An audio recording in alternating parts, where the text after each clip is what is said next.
अन्न नागरी पुरवठा विभागाच्या वतीने माननीय उद्धव ठाकरे साहेबांच्या सरकारमध्ये आपण शिवभोजन योजना सुरू केली आणि शिवभोजन योजना ही खऱ्या अर्थाने कोविड काळामध्ये देखील सर्वसामान्य गरिबाला ती अतिशय उपयुक्त योजना म्हणून त्याच्यावरती त्यांचं पोट ते भरू शकले आणि त्यानंतरच्या आलेल्या सरकारने देखील ही योजना सुरू ठेवली, कारण ही लोकहिताची योजना होती. आज या पुरवणी मागण्यावरती बोलताना अध्यक्ष म्हणून मी आपल्या माध्यमातून माननीय मंत्री महोदयांना एवढीच विनंती करणार आहे की आज शिवभोजन योजनेसाठी 55,52,69,000 रुपयाची तरतूद आपण केली. माझी आपल्याला एवढीच विनंती आहे की 7 महिन्यापासून 200 कोटीचं अनुदान थकलंय आणि हे 200 कोटीचं अनुदान जे थकलेलं आहे,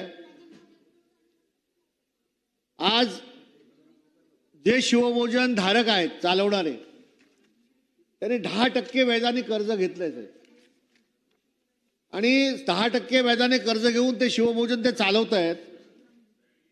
सावकाराच्या विळख्यामध्ये हे केंद्र चालक अडकलेले आहेत आणि त्यांना दिलासा देण्यासाठी मी आपल्याला विनंती केली होती की आपण नागपूरच्या हिवाळी अधिवेशनामध्ये जी पुरवणी मागणी होते त्यात 197.91 कोटी शिवभोजन थाळीला मंजूर केले होते.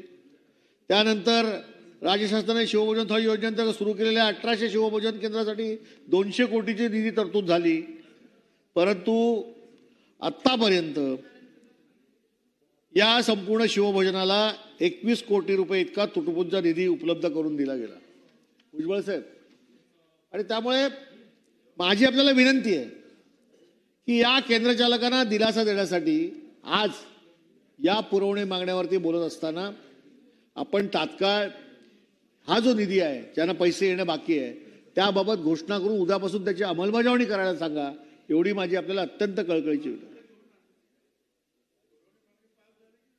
ते मला माहिती आहे साहेब, आपण परवा देखील ज्या तत्परतेने माननीय मुख्यमंत्र्यांना भेटला, पत्र दिलं, मलाही आपण भेटायला सांगितलं, मी मुख्यमंत्र्यांना भेटलो.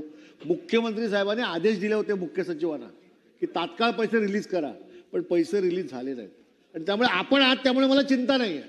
भुजबळ साहेब, आपण जेव्हा बोलता तेव्हा ते करून दाखवता आणि सर्वसामान्य हिताचं असतं तेव्हा आपण त्याच्यामुळे खंबीरपणे उभे राहता, ह्याचं मला कल्पना आहे. आणि म्हणून माझी विनंती आहे की पुरवणी मागण्या मान्य झाल्यानंतर तात्काळ उद्यापासून हे पैसे रिलीज करण्यासाठी आपण त्या ठिकाणी सचिवांना तसे आदेश द्या.